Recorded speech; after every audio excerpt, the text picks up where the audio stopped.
찬송하시겠습니다. 찬송가 391장입니다.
1절에서 36절 말씀입니다.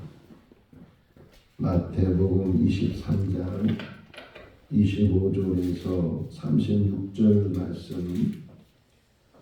화 있어진저 외식하는 서기관들과 바리새인들이여, 잔과 대접의 겉은 깨끗이 하되 그 안에는 탐욕과 방탕으로 하게 하는도다. 바리새인이여, 너는 그 안을 깨끗이 하라. 그 안에 겉도 깨끗하리라. 화 있을진저 외식하는 서기관들과 바리새인들이여, 회칠한 무덤 같으니 겉으로는 아름답게 보이나 그 안에는 죽은 사람의 뼈와 모든 더러운 것이 가득하도다. 이와 같이 너희도 겉으로는 사람의 뼈를 보이되 안으로는 외식과 불법이 가득하도다. 화 있을진저 외식하는 서기관들과 바리새인들이여, 너희는 선지자들의 무덤을 만들고 의인들의 비석을 꾸미며 이르되, 만일 우리가 창세에 있었더라면 우리는 그들의 선지자의 피를 흘리는데 참여하지 아니하리라 하니. 그러면 너희가 선지자를 죽인 자의 자손임을 스스로 증명함이로다. 너희가 너희 조상의 분량을 채우라. 뱀들아, 독사의 새끼들아, 너희가 어떻게 지옥의 판결을 피하겠느냐? 그러므로 내가 너희에게 선지자들과 지혜 있는 자들과 서기관들을 보내매 너희가 그 중에서 더러는 죽이거나 십자가에 못 박고 그 중에서 더러는 너희 땅에서 채찍질하고 이 동네에서 저 동네로 따라다니며 박해하리라. 그러므로 의인의 아벨의 피로부터 성전과 제단 사이에서 너희가 죽인 바가랴의 아들 샤가랴의 피까지 땅 위에서 흘린 의로운 피가 다 너희에게 돌아가리라. 내가 진실로 너희에게 이르노니 이것이 다 이 세대에 돌아가리라. 아멘. 할렐루야. 마태복음 23장의 말씀 전체를 보면 서기관들과 바리새인들을 책망하는 그런 말씀을 보게 되고, 특별히 그 앞에 소식되는 것이 화 있을저 외식하는 자들, 이렇게 표현하고 있어요. 화를 당한다는 거죠. 근데 그 화를 당하는 이유가 뭐냐? 외식에 있다. 형식만 있고 껍데기만 있고 하나님을 믿는 것 같으나, 그러나 실상은 하나님을 믿지 않는 사람보다 더한 그런 삶을 살 때, 흔히 옛날에 제가 그 고사성어 배운 때 기억나는 것 중에 하나가 표리부동. 옛날엔 표리부동이 뭔가 잘 모르고 그냥 외웠는데, 근데 표리부동은 겉과 속이 다른 것. 그러니까 겉과 속이 같아야 되는데, 겉은 아주 신사 같고 겉은 숙녀 같고 겉은 멀쩡하고 겉은 깨끗하고, 그런데 속은 아주 지저분하고 더럽고 추악하고, 오늘 본문에서도 얘기하잖아요. 그릇으로 비유해서 잔이나 대접은 깨끗한 것처럼 보이지만 그 안에 담겨진 것은 탐욕, 이런 것들이 가득 차서, 가득이란 말이 반복되어 있더라고요. 오늘 새벽에 일어나서 말씀을 묵상하는데 조금만 있는 것이 아니고 꽉 차 있다는 게, 더 채울 수 없을 정도로 그렇게 악한 것들이, 더러운 것들이, 추한 것들이 꽉 차 있다는 거예요.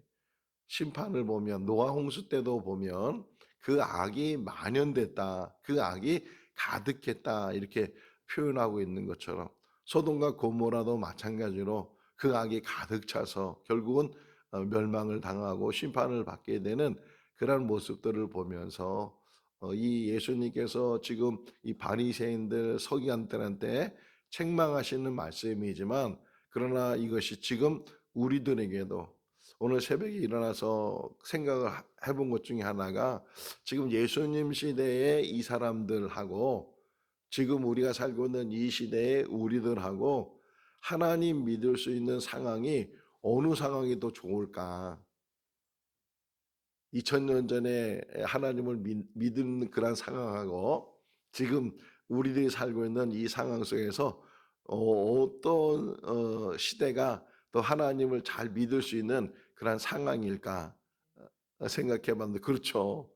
옛날, 지금은 더 오히려 이게 성경을 잘 해석해 주고, 뭐 2000년이 지나면서 많은 주석과 많은 설교와 많은 것들로 설명되어 있어서 믿음을 갖는 것은 더 수월할 수 있지만, 그러나 상황적으로 보게 되면 지금 우리가 살고 있는 이 시대는 이 유혹하는 것과 미혹하는 것과 내일 이제 종말에 대한 말씀을 같이 묵상하는데, 마지막 때가 되면 이 거짓 선지자들, 거짓 그리스도인, 이런 그리스도 이런 사람들이 나타나서 사람들을 유혹하고, 또 그것뿐만 아니라 이 상황이 우리 70년대, 80년대 때 신앙생활하는 거를 보면 얼마나 순수한지 몰라요. 그리고 교회 가는 것이 너무 기쁘고, 교회 가는 것이 또 아이들 만나고, 교회 가는 것이 뭐 배우고, 노래도 배우고, 악기도 배우고, 오히려 교회 가야 뭔가 배우고, 교회 가야 뭔가 이게 그런 것이 늘 있었는데, 지금은 교회가 오히려 처졌다 그러잖아요. 뒤처졌다고. 사회는 굉장히 발전하고, 사회는 굉장히 모든 것이 다 갖춰지게 되고, 어느 날 그런 말을 한다고요. 지금 우리가 살고 있는 시대가 아날로그 시대였는데 이제는 디지털 시대로 바뀌었다. 그런 말 들었잖아요. 우리가 핸드폰이나 TV나 그 모든 전자기기들, 이런 모든 것들이 이제는 디지털이 됐다는 거예요. 더 나아가서 이제는 4차 혁명이 일어나서, 그래서 AI 시대, 인공지능 시대에 살고 있다. 뭘 하나 만들어도 이제는 대단한 로봇이잖아요. 옛날 제가 어렸을 때 만화영화 이게 TV에서 보면 아톰이라는 만화영화 있었는데, 그 아톰을 보면 로봇이거든요.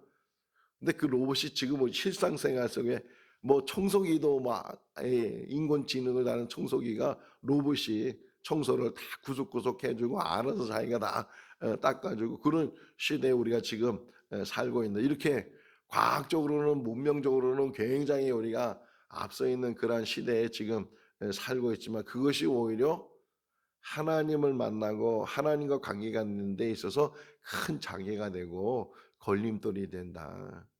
지금은 디지털 시대라고 하지만 오히려 아날로그 시대, 아니 아날로그도 없는 그 시대, 그때가 오히려 하나님을 만날 수 있는 기회가 더 많고, 하나님 믿을 수 있는 것이 더, 미혹하는 거 유혹하는 거. 왜 아담과 하와가 에덴 동산에서 쫓겨났어요? 결국은 뱀의 유혹, 그 유혹을 이기지 못해서 어 평소에는 쳐다보지도 않아요. 하나님이 보지도 말고 먹지도 말라고 하니까 아예 관심도 없이 지냈다가, 뱀이 속삭이는 그 말에 이 하와가 그걸 다시금 유심히 쳐다보게 되니까 뭐 보암직스럽고 먹으면서 탐스럽게 지혜로워할 만큼 그런 과일인 것을 다시금 느끼게 되고, 자기도 모르는 사이에 가까이 가고, 자기도 모르는 사이에 그 손이 돼서 그걸 따먹게 되고, 혼자만 먹어서 끝나는 것이 아니고 또 따다가 자기 남편 아담에게도 갖다 주고, 이런 일들을 보면 유혹하는 것, 미혹하는 것, 우리를 막 정신을 혼란하게 만드는 것, 그런 것들이 참 많이 있고, 근데 문제는 지금 예수님 말씀, 오늘 말씀을 보게 되면 그게 밖으로부터 일어나는 그런 현상도 참 무서운 일이지만, 더 무서운 게 뭐냐? 너희 안에 있는 것. 한 번은 제자들이 이게 너무 배가 고프니까 그냥 손도 씻지 않고 음식을 먹었어요. 그것 때문에 시비가 걸려 가지고서 이 바리새인들이 제 예수님한테, 아니 당신 제자들은 왜 장로의 전통을 지키지 않느냐, 왜 더럽게 음식을 먹느냐, 왜 하나님의 법을 어기느냐, 이렇게 이야기했을 때 예수님 말씀하시잖아요. 먹는 것으로 사람을 더럽게 하는 것이 아니고 그 안에서부터 나오는 것들, 그 추한 것들, 그 부끄러운 것들, 그런 탐욕이나 이런 살인하는 것, 간음하는 것, 이런 모든 것들이 다 안에서부터 나오게 된다. 오늘 우리에게도 말씀해 주잖아요. 겉은 뻔지름하고 정말 목사 같고 뭐 교회 직분자 같고 신앙생활 잘하는 것 같은데, 근데 속은 막 다 썩어 있고, 이 회칠한 무덤 이야기, 무덤에다가 칠을 예쁘게 단장을 해서요. 그 겉은 얼마나 예쁜지 몰라요. 꼭 거기에 뭐 무덤이 아니고 다른 무슨 동상 같고, 요즘은 그런 게 만들잖아요. 어 그냥 공원 묘지 이런 말 해 가지고서 아름답게 갖추고 그러는데, 실상은 속은 다 시신이 담겨져 있고 썩은 냄새가 나고 추하고 더러운 것처럼, 예수님의 비유 속에서 겉은 이게 번지름한데 속은 그렇지 못한 그런 부분들, 이것이 지금 2000년 전에 바리새인들 서기관들한테 책망하는 말씀이면서 더불어서 지금 우리들한테도, 그래서 사무엘이 이새의 집에 가서 이제 기름 부을 받을 사람을 이제 세우려고 하는데 첫 아들이 너무 이 잘생기고 이 사람이구나 이렇게 해서 그에게 기름을 부으려고 했을 때 하나님이 아니라고 사람은 외모를 보지만 나는 뭐를 보다고요? 중심을 본다. 지금도 마음을 본다는 거예요. 우리의 마음을 보시는 하나님, 지금도 마음을 통해서 우리를 감찰하시는 그 하나님 앞에 우리가 나와 있는 줄로 믿습니다. 혹이나 우리 안에 아직도 담겨져 있는 것, 여기 안에 있어서는 안 되는 것들, 그런 것들이 있다면 이 말씀을 들을 때마다 다시금 근데 우리 힘으로 이길 수 있는 것이 너무 적어요. 사단이 얼마나 강계하고 또 사단이 우리보다 얼마나 능력이 있는지 얼마나 그가 권세를 가지고 공중 권세를 잡았다 그러잖아요. 그걸 가지고 우리를 넘어뜨리려 하니까 우리는 연약하고 우리는 부족해서 계속 넘어지고 또 넘어지고 그럼에도 불구하고 하나님께서 우리를 붙들어 주신 줄로 믿습니다. 오늘 찬송가 맨 마지막 가사가 주의 손이 덮으시고 예, 주의 의로운 손이 우리를 붙드셔서 이곳까지 인도해 주시고 넘어질 때 다시 일으켜 주시고 넘어져도 다시 일으켜 주시고 그 하나님의 은혜가 우리 가운데 있었기 때문에 우리가 이제까지 왔는데 앞으로의 남은 모든 삶도 언제까지 우리가 이 땅에 더 살지는 모르지만 살아있는 동안에 끝까지 그 믿음 지켜서 믿음 안에서 그냥 겉으로만 딴듯한 것이 아니고 정말 외유내강 얘기했잖아요. 지난 주일날 경건의 훈련이 뭐냐? 외유내강이다. 부드러움과 또 선함과 의로움, 겸손함, 온유함 이런 것들이 늘 있지만 그러나 신앙적으로는 흔들림 없이 큰 거목은 그냥 거목이 되는 것이 아니고 뿌리가 깊이 내려갔을 때 뿌리가 든든했을 때 큰 거목이 되는 것처럼 우리 안에는 흔들리지 않는 하나님에 대한 신뢰, 흔들리지 않는 믿음, 어떤 환난이 와도 어떤 어려움이 와도 그 욥이 재산을 다 잃어버렸어요. 주시는 자도 하나님이시고 거두시는 자는 하나님이라고 우리가 날 때 빈손으로 나서 빈손으로 가는 인생이라고 그랬는데 또 거기에 또 질병이 와가지고서 고통 속에 있을 때 그 욥의 아내가 하나님 욕하고 죽으라고 그랬던 그럼에도 불구하고 욥이 하나님을 욕하지 않고 하나님 앞에 원망하지 않고 그랬던 것처럼 우리들도 어떤 연단이 와도 어떤 시련이 와도 어떤 환난 속에 있다 할지라도 하나님을 믿는 믿음 이거 하나예요. 하나님을 믿는 믿음 하나면 흔들림이 없어야 된다. 누가 무슨 말을 하든 어떤 어려움이 와든 오직 하나님 앞에 엎드리는 거예요. 하나님의 관계 속에서 제가 한 10년 전에 이집트 가서 사고를 당했잖아요. 사고를 당해서 지금도 늘 기도하면서 그것이 묵상될 때 있는데 그때뿐만 아니라 우리 어머니한테 들은 얘기 이렇게 보면 어릴 때 여러 번 죽을 고비를 넘었대. 죽을 고비를. 의사가 얘는 이제 살 가망이 없다고 데리고 가라고 그렇게 이제 병원에서 쫓겨나다시피 간 적도 있었고 뭐 그런 어려운 경험들 한강에 빠져가지고서 물에 빠져 그래서 물을 두려워해. 이 몸 자체가 이게 물을 두려워하는 반응이 일어나는데 어떤 뭐 그런 경험들을 보면 참 내 인생은 덤으로 사는 인생이고 지금도 하나님 장중 안에 이 생명이 붙들려 있는데 언제까지 살지는 모르지만 이 사는 동안에 하나님 믿음 안에 살게 해주세요. 목사가 됐다고 해서 완전히 이룬 것도 아니고 목사들도 넘어지잖아요.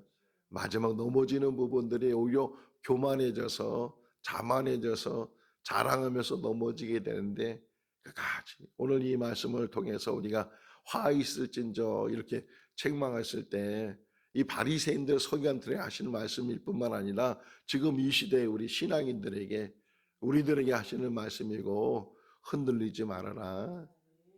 겉만 반지르다고 해서 되는 것이 아니고 그 내적으로 흔들림 없이 하나님을 바라는 그 신앙이 더 강건해지고 더 하나님 앞에 바랐을 때 그때 하나님께서 붙들어 주시고 은혜 가운데 인도해 주시고 이 땅에 성공하는 것이 아니고 하나님 나라의 성공자가 되고 사도 바울의 고백처럼 내가 달려갈 길을 다 달려간 후에 하나님 앞에 서게 되면 의의 멸류관을 받을 것인데 나만 받는 것이 아니고 나와 같이 행하는 모든 일들도 다 하나님께서 의의 멸류관을 주신다고 말씀하셨는데 그런 믿음 안에서 우리가 살아갈 수 있기를 바랍니다.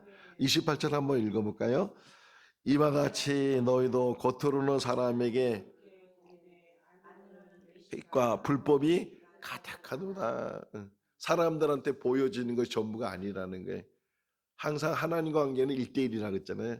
하나님은 늘 나와 1대1 관계 속에서 우리 한 사람 한 사람 보시고 아벨도 제사, 가인도 제사. 그러나 그 제사 하나하나가 하나님께 따로따로 드려지는 제사가 되고 하나는 받으시는 제사가 되고 하나는 받지 않은 제사가 되는 것처럼 우리 인생 속에서도 하나님께서 일일이 우리를 감찰하시고 우리를 붙드시는데 정말 우리가 하나님 앞에 바로 서 있는지 또 바로 서야 되는 그러한 일이 무엇인지 오늘 저녁 때 다시금 시편 1편 말씀을 보면서 악인과 선인, 의인과 악인이라고 표현되어 있잖아요.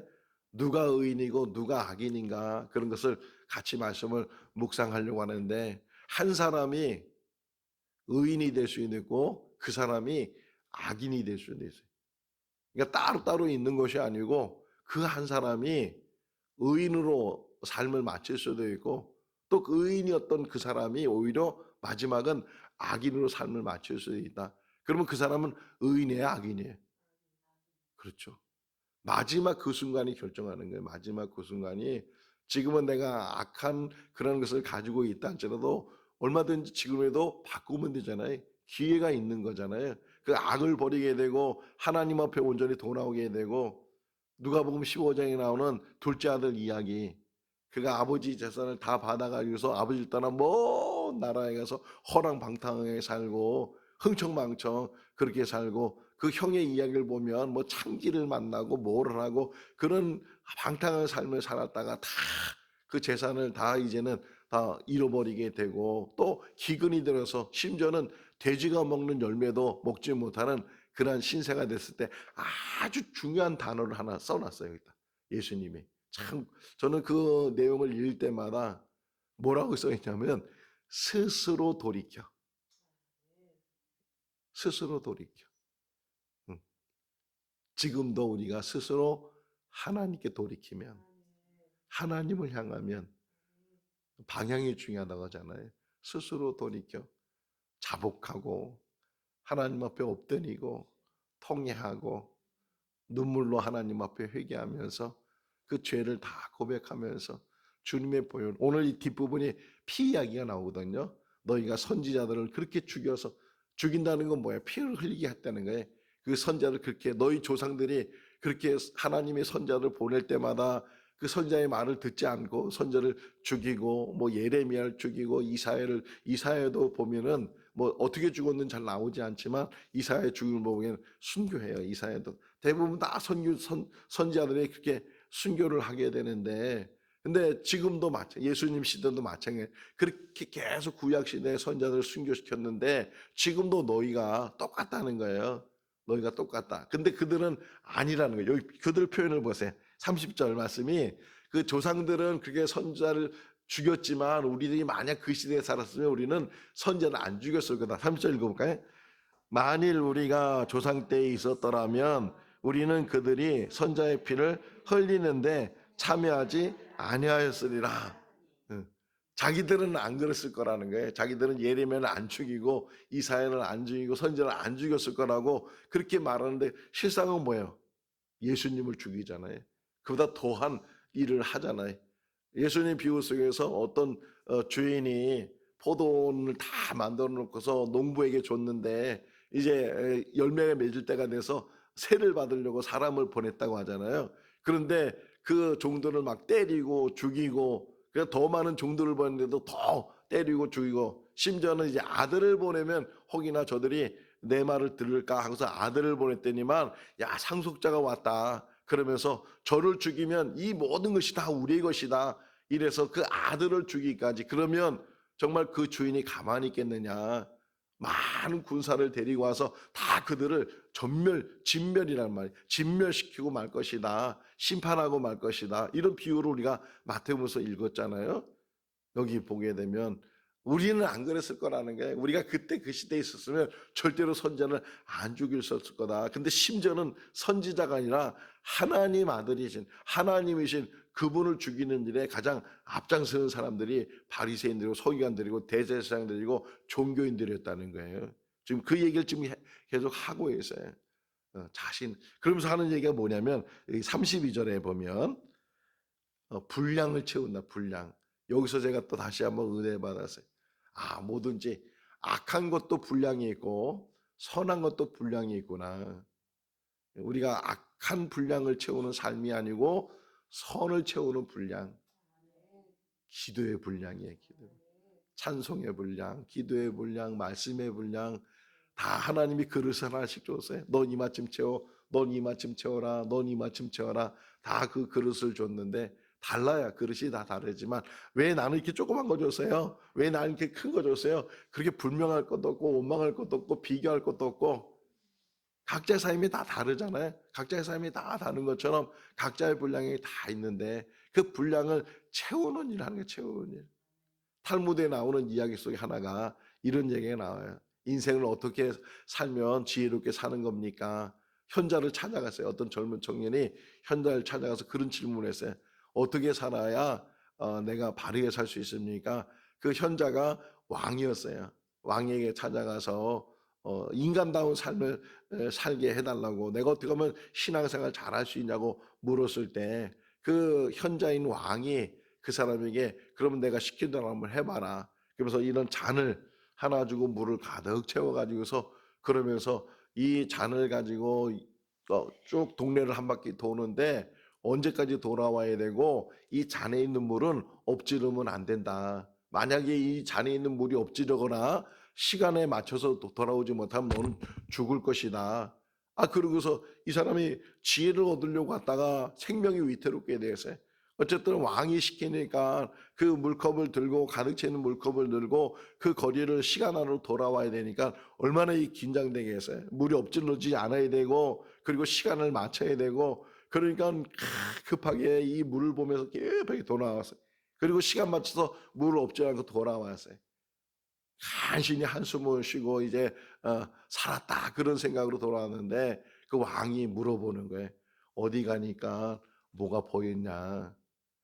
볼 시간이 어디 있어요. 지금 이거 보고 시간을 와야 되는데 어디 가니까 뭘 보았느냐. 볼 시간이 어디 있어요. 우리에게 주어진 그 시간, 주어진 시간, 주어진 분량, 채워야 될 분량. 그것을 지금 채우기도 여기 뭐야. 분량이 있다니까 분량. 그 분량을 채우기도 지금 바쁘고 기도의 분량을 채우고 말씀의 분량을 채우고 또 하나님 주신 사명의 분량을 채우고 거기도 좀 시간이 부족해서 그런데 어느 커피숍 가서 이제 커피를 마시는데 옆에 문구가 하나 있다고요. 문구가 이렇게 하는데 참 그 문구가 너무 재밌어요. 좋은 커피 마시기도 시간이 짧다는 거예요. 좋은 커피 마시기도.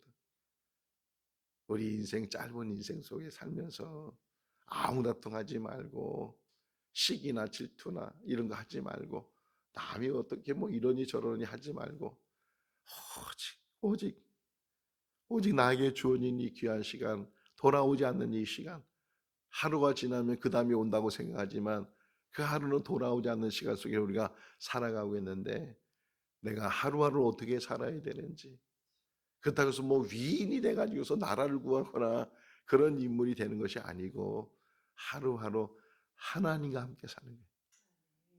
이 땅에서도 천국 생활을 하고 에녹과 같이 하나님과 함께하는 그러한 삶을 우리가 살아야 되는데 그러지 못하다는 게 얼마나 심한 욕이 나오. 제가 입으로 제가 교독하면서 제가 읽어야 돼서 참 이거 내가 안 읽었으면 좋겠는데 이런 마음이 들 정도였어요.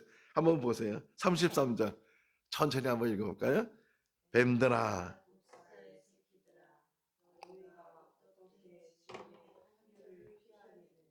얼마나 심한 욕인지 몰라요. 예수님 입에서 이런 말이 나올 정도야? 얼마나 예수님께서 마음이 아프시고 힘드시고 정말 그렇게 말을 해도 깨닫지 못하고 10번, 20번 얘기했는데도 그 말씀을 이해하지도 못하고 깨닫지 못하는 이 바리새인들 그렇게 지식이 있다고 성경에 대해서는 누구보다도 뒤지지 않고 자부심을 가지고 있는 이 사람들, 그럼에도 불구하고 진정 하나님의 말씀을 깨닫지 못하고 하나님 앞에 바로 서지 못하고 겉모양을 믿고 외식만 있고 형식만 있고 더러움만 가득 차 있는 그런 마음을 가지면서도 깨닫지 못하는 그들을 향해서 뭐라 그래? 이 독사의 새끼들아. 얼마나 심한 말인지 몰라요. 그렇게 깨달으라는 거죠. 지금이라도 늦지 않았으니까 깨달으라. 근데 깨닫지 못하고 돌이키지 못하는 그런 모습들을 보게 되네. 마지막 하나 더 보면 그 선지자들이 흘린 피들, 예를 들어서 지금 여기 35절 말씀에 길 요절이지만 아벨의 피부터 시작해서 여기 샤가랴의 피까지, 바가랴의 아들 샤가랴, 요 나중에 집에 가서 찾아보세요. 역대하 20장, 역대하 24장 20절에 보게 되면 여호야다의 아들 스가랴라고 나오는데 거기서는 그 여호야다의 아들이, 그러니까 요아스 왕 때에 있었던 일인데, 이 스가랴는 제사장이었어요. 이 제사장이 정말 하나님의 말씀을 받아, 거기 표현이 뭐라냐면 여호와 영에 의해서 말씀을 받아서 그 말씀을 백성들에게 전하는데 하나님의 말씀을 전하는 거잖아요. 근데 그들이 하나님의 말씀을 듣고도 이 거기 스가랴를 나오는데 스가랴를 돌로 죽이는 거예요.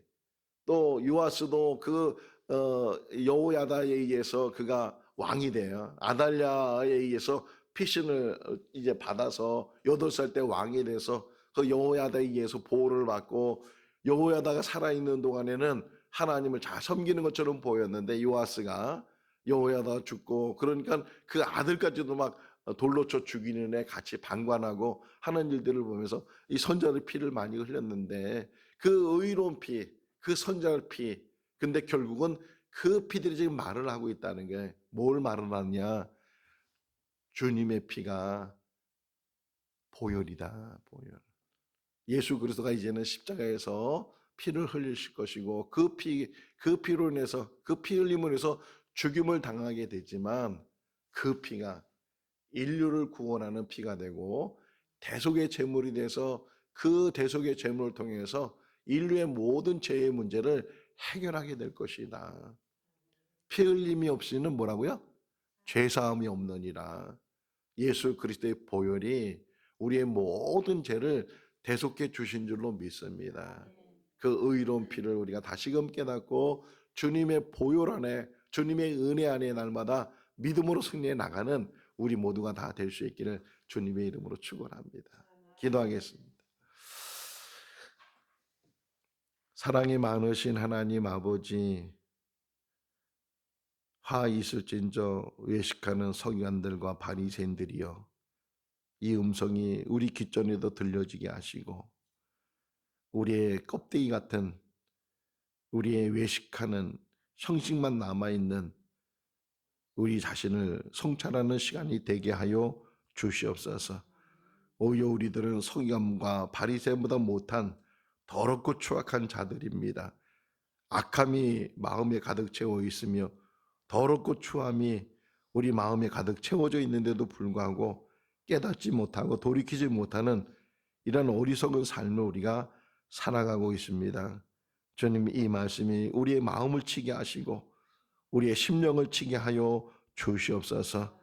조금이라도 온전히 하나님 앞에 돌이켜서 하나님의 백성으로 인침받게 해주시고 천국 백성이 되게 해주시며 잃었던 믿음을 회복하게 하시고 하나님 안에서, 성령 안에서 깨끗함을 받게 하여 주시옵소서. 악하고 더러운 귀신은 물러갈지어다, 추한 모든 것들은 물러갈지어다, 우리 마음의 깨끗함으로 하나님께서 회복시켜 주시고 성령으로 가득 채워 주시고 날마다 생명수가 넘쳐 흐르는 은혜가 우리 마음에 있게 하여 주시옵소서. 어떤 상황에서도 믿음 흔들리지 않게 해주시고 굳건한 믿음 안에서 주님만 바라보게 하여 주시옵소서. 우리에게 주어진 시간, 우리의 주어진 환경, 오직 믿음으로 승리해 나가는 하루하루가 되게 하여 주시기를 간절히 바라옵고 예수 그리스도 이름으로 기도하옵나이다. 아멘. 마쳤습니다. 자유롭게 기도하시기 바랍니다.